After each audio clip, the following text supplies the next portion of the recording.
ഒക്കെ ആകുമ്പോൾ ഇത്തിരി ചോറുണ്ണാനായിട്ട് ഒരു മാങ്ങാച്ചാറോ നാരങ്ങാച്ചാറോ ഒക്കെ കിട്ടിയാൽ മതി എന്ന് പറയുന്നവരാണ് നമ്മളൊക്കെ. ഈ അച്ചാറുകൾക്ക് രുചി കൂടുന്തോറും ആ ബ്രാൻഡ് വളരുന്നത് വളരെ വേഗത്തിലായിരിക്കും.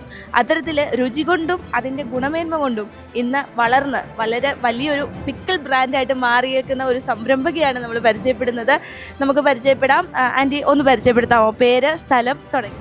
എൻ്റെ പേര് സിസി. ഞങ്ങളിവിടെ അടുത്ത് തന്നെയാണ്, പള്ളിയുടെ താഴെയാണ് താമസിക്കുന്നത്. സ്ഥലം ചീരഞ്ചിറ അങ്ങ് പോകേണ്ട പാത്തിക്കുമുക്കെന്ന് പറയും. ആൻറ്റി, എന്താണ് ഈ ബിസിനസ്? നമ്മുടെ പിക്കിൾ ബിസിനസ്സാണ്, പല തരത്തിലുള്ള അച്ചാറുകളാണ്. എന്താണ് നമ്മുടെ അച്ചാറുകളെ കുറിച്ച് നമുക്ക് ആദ്യം സംസാരിച്ചു തുടങ്ങാം. ഈ ഒരു പിക്കിൾ, ഈ ഒരു ആശയത്തിലേക്ക് എങ്ങനെയാണ് എത്തിയത്? ഞാനിങ്ങനെ നേരത്തെ ഹസ്ബൻഡിൻ്റെ കൂട്ടുകാർക്കൊക്കെ ഇങ്ങനെ അച്ചാറിട്ട് കൊടുക്കുമായിരുന്നു. അപ്പോൾ അവരെല്ലാം നല്ല അഭിപ്രായങ്ങൾ പറഞ്ഞു. പിന്നെ എൻ്റെ ഹസ്ബൻഡിൻ്റെ അമ്മ നന്നായിട്ട് അച്ചാറിടുമായിരുന്നു. അപ്പം ഇങ്ങനെ ഓരോരുത്തർക്ക് കൊടുത്തു കഴിഞ്ഞപ്പോഴത്തേക്കിനും അവരെല്ലാം നല്ല സപ്പോർട്ട് ചെയ്ത് നന്നായിട്ട് വെക്കുന്നുണ്ട്. എന്നാൽ നിങ്ങൾക്കൊരു ബിസിനസ്സായിട്ട് ഇത് തുടങ്ങത്തില്ലേ എന്ന് ചോദിച്ചു. അങ്ങനെ ഞങ്ങളൊരു ഷോപ്പ് തുടങ്ങി 1 വർഷം കഴിഞ്ഞപ്പോൾ. നമ്മുടെ അച്ചാറിൻ്റെ പേരെന്താണ്? ഈ ബ്രാൻഡ് ആളുകൾ അറിയാൻ ആഗ്രഹിക്കുന്നു. Pickle paradise. പിക്കിൾ പാരഡൈസ്, എന്തുകൊണ്ടാണ് പിക്കിൾ പാരഡൈസ് എന്നുള്ളൊരു പേര്? ഞങ്ങളിങ്ങനെ ഓരോ പേരുകൾ നോക്കിയപ്പോൾ മക്കളുമായിട്ട് സംസാരിച്ച്, അപ്പോൾ അവരാണ് ഈ പേര് പിക്കിൾ പാരഡൈസ് ഇടാമെന്ന് പറഞ്ഞ് അവരാണ് നമുക്കിത് സജസ്റ്റ് ചെയ്യുന്നത്. അപ്പോൾ പിക്കിൾ പാരഡൈസ് ഇന്ന് വലിയൊരു സക്സസ് തന്നെയാണ്. ചെറുതായിട്ട് വീട്ടിൽ തുടങ്ങിയ ഒരു ബിസിനസ് ഇന്നൊരു ഷോപ്പിലേക്കൊക്കെ വളർന്നിരിക്കുകയാണ്. എന്തൊക്കെ വെറൈറ്റി അച്ചാറുകളാണ് നമ്മുടെ പിക്കിൾ പാരഡൈസിലുള്ളത്?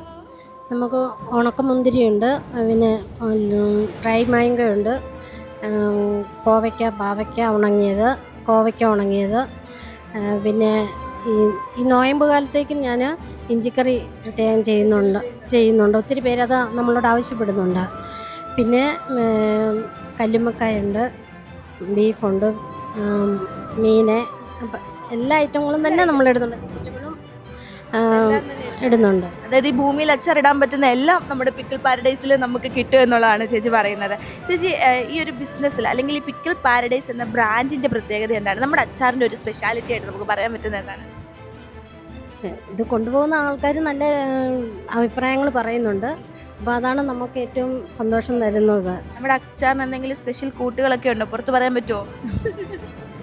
സീക്രട്ട് ഇൻഗ്രീഡിയൻസ് ആണ്. സീക്രട്ട് ഉണ്ട്, അത് നമുക്ക് പറയാൻ പറ്റില്ലല്ലോ. പക്ഷേ അതുകൊണ്ട് തന്നെ നമുക്ക് നല്ല ടേസ്റ്റി ആയിട്ടുള്ള അച്ചാറുകൾ കിട്ടുന്നുണ്ട്. അപ്പോൾ ഇതിന് ഇത്രയും നമ്മൾ എത്ര നാളത്തെ ലൈഫാണ് ഈ അച്ചാറിന് പറയാം? നമുക്ക് വീട്ടിലേക്ക് കൊണ്ടുപോയാൽ എത്ര നാൾ വരെ സൂക്ഷിച്ച് വെക്കാം? നമ്മൾ പുറത്ത് 6 മാസം വരെ നമ്മൾ വെക്കുന്നു. പക്ഷേ എന്നാലും നമ്മൾ വെച്ച് നോക്കിയിട്ടുണ്ട്, 6 കൂടുതൽ 1 വർഷം വരെയൊക്കെ നമുക്ക് ഇരിക്കുന്നുണ്ട് വീട്ടിൽ. ഇതിൽ നമ്മൾ പ്രിസർവേറ്റീവ്സ് ഒന്നും നമ്മൾ ചേർക്കുന്നില്ല. നാച്ചുറലായിട്ടുള്ള എല്ലാ സാധനവും, നല്ല വില കൂടിയ സാധനങ്ങളാണ് നമ്മൾ ചേർക്കുന്നതല്ല. നമ്മുടെ അച്ചാറിൻ്റെ ഡിമാൻഡ് എങ്ങനെയുണ്ട്? ആളുകൾ എന്താണ് അച്ചാറിനോട് നമ്മുടെ പിക്കിൾ പാരഡൈസ് നൽകുന്ന ഒരു റിവ്യൂ?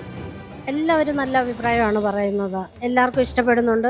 ഓരോരുത്തരും മേടിച്ചുകൊണ്ട് പോയിട്ടാണേലും അവർ മറ്റുള്ളവരോട് പറഞ്ഞ് ആൾക്കാർ വന്ന് ദൂര സ്ഥലത്തു നിന്നൊക്കെ ആൾക്കാർ നമുക്ക് ഓർഡർ തരുന്നുണ്ട്. അപ്പോൾ നമുക്ക് അച്ചാറുകൾ മാത്രമേ ഉള്ളൂ, അതോ ബാക്കി എന്തെങ്കിലും വേറെ പ്രോഡക്ട്സ്, ചമ്മന്തിപ്പൊടി അങ്ങനെ എന്തെങ്കിലും? ചേച്ചി പറഞ്ഞു നോമ്പ് കാലത്തിന് വേണ്ടി നമ്മൾ ഇഞ്ചിക്കറി ചെയ്യുന്നുണ്ട്, അതുപോലെ വേറെ എന്തെങ്കിലും പ്രോഡക്ട്സ് ഉണ്ടോ? ചമ്മന്തിപ്പൊടിയുണ്ട്, പിന്നെ ഫ്രൂട്ട്സ് ഐറ്റംസ് നമ്മൾ ചെറുതായിട്ട് നോക്കുന്നുണ്ട്. അതായത് പുതിയ ശാഖകളിലേക്ക് എത്താനുള്ള ഒരു പരിശ്രമമാണ്. അതിലൊക്കെ ഉപരി അതിൻ്റെ ഒരു വീട്ടമ്മയാണ്. ഒരു വീട്ടമ്മയാകുമ്പോൾ വീട്ടിലെ കാര്യങ്ങളെല്ലാം ചെയ്യണം. അതിനോടൊപ്പമാണ് ഇത്രയും വലിയൊരു ബിസിനസ്സിന് വേണ്ടി സമയം കണ്ടെത്തേണ്ടത്. എങ്ങനെയാണ് ഇതിനെ മാനേജ് ചെയ്ത് കൊണ്ടുപോകുന്നത്? എനിക്ക് പിന്നിൽ ഏറ്റവും കൂടുതൽ ഹാർഡ് വർക്ക് ചെയ്യുന്നത് എൻ്റെ ഹസ്ബൻഡാണ്. രാവിലെ മാർക്കറ്റിൽ പോയി സാധനങ്ങളെല്ലാം മേടിച്ച്, ഞാൻ അതൊന്നും അറിയുന്നേ ഇല്ല. എല്ലാം കൊണ്ടുവന്ന് നമുക്ക് കൊണ്ടുപോയി തരും. പിന്നെ ബാക്കിയുള്ള കാര്യങ്ങളെ നമ്മൾ അറിയുന്നുള്ളൂ. പിന്നെ ബിസിനസ് ആണെങ്കിലും പുള്ളിയാണ് അത് മാനേജ് ചെയ്ത് പോകുന്നത്. നമ്മൾ ഉണ്ടാക്കി കൊടുക്കുന്നു എന്നുള്ളതല്ലാതെ വേറൊരു കാര്യം ഞാൻ അറിയുന്നില്ല. അപ്പോൾ ഒത്തിരി ഹാർഡ് വർക്ക് ചെയ്യുന്നുണ്ട് ഹസ്ബൻഡ്. അപ്പം ചേച്ചി, നമ്മുടെ സമുദായ ശാക്തീകരണ വർഷം നമ്മൾ ഈ വർഷം ആഘോഷിക്കുകയാണ്. നമ്മുടെ സമുദായം കൂടുതൽ ശക്തിപ്പെടണം എന്ന് പറയുമ്പോൾ അതിനകത്ത് സ്ത്രീ ശാക്തീകരണവും വലിയൊരു പങ്ക് വഹിക്കുന്നതാണ്. അപ്പോൾ ചേച്ചിയൊക്കെ വലിയ മാതൃകയാണ്. സ്വന്തമായിട്ടൊരു ബിസിനസ് ചെയ്ത് അതിൽ നിന്നൊരു സേവിങ്സ് ഫാമിലിക്ക് വേണ്ടി മാറ്റി വയ്ക്കുന്ന ആളാണ്. അങ്ങനെ ഇൻഡിപെൻഡൻ്റ് ആയിട്ട് ഒരു സേവിങ്സ് ഒക്കെ ഫാമിലിക്ക് വേണ്ടി കൊടുക്കാൻ തുടങ്ങിയപ്പോൾ ചേച്ചിക്ക് എന്ത് തോന്നുന്നു? ഒത്തിരി സന്തോഷമുണ്ട്. നമ്മളെ കൊണ്ട് കഴിയാൻ പറ്റുന്നത് നമ്മൾ ചെയ്യുക, അതുകൊണ്ട് ഒത്തിരി സന്തോഷം തോന്നുന്നുണ്ട്. ബിസിനസ്സിലേക്ക് വന്നപ്പോൾ എന്തെങ്കിലുമൊക്കെ ബുദ്ധിമുട്ടുകൾ അല്ലെങ്കിൽ പ്രതിസന്ധികൾ ഫേസ് ചെയ്യേണ്ടതായിട്ട് വന്നിട്ടുണ്ട്? ആദ്യം ഞാനിത് പതിയെ തുടങ്ങിയത്, അന്നേരം അമ്മ ഉണ്ടായിരുന്നു. അമ്മയ്ക്ക് സുഖമില്ലാണ്ടിരിക്കുക, അതിനിടയ്ക്കായിരുന്നു ഇതൊക്കെ ചെയ്തുകൊണ്ടിരുന്നത്.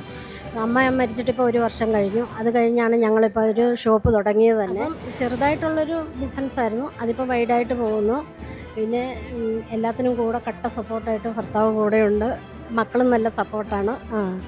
ഞാൻ ആദ്യം ഈ ബിരിയാണി ഉണ്ടാക്കും. പിന്നെ ഏം, ഈ കേക്ക് അങ്ങനെയുള്ള ചെറിയ ചെറിയ ഐറ്റംസ്, പുഡിങ് അങ്ങനെയൊക്കെ ഓരോരുത്തർ ഓർഡർ അനുസരിച്ച് തരുമ്പോൾ ഉണ്ടാക്കിയതും കൊടുക്കുന്നുണ്ട്. ഓക്കെ, അപ്പോൾ ഒരു നല്ല കുക്ക് തന്നെയാണ് ആൻറ്റി അല്ലേ?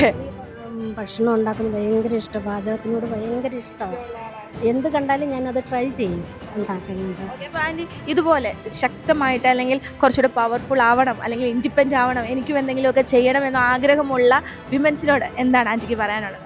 ഇതുപോലെ വീട്ടിൽ വെറുതെ സമയം കളയാതെ നമുക്ക് പറ്റാവുന്ന ജോലികൾ നമ്മൾ ചെയ്ത് നമ്മളെ കൊണ്ട് പറ്റുന്ന പോലെ 10 പൈസ നമ്മൾ നമ്മുടെ ഫാമിലിക്ക് സമ്പാദിച്ച് കൊടുക്കുക എന്നുള്ളതാണ് എനിക്ക് പറയാനായിട്ടുള്ള.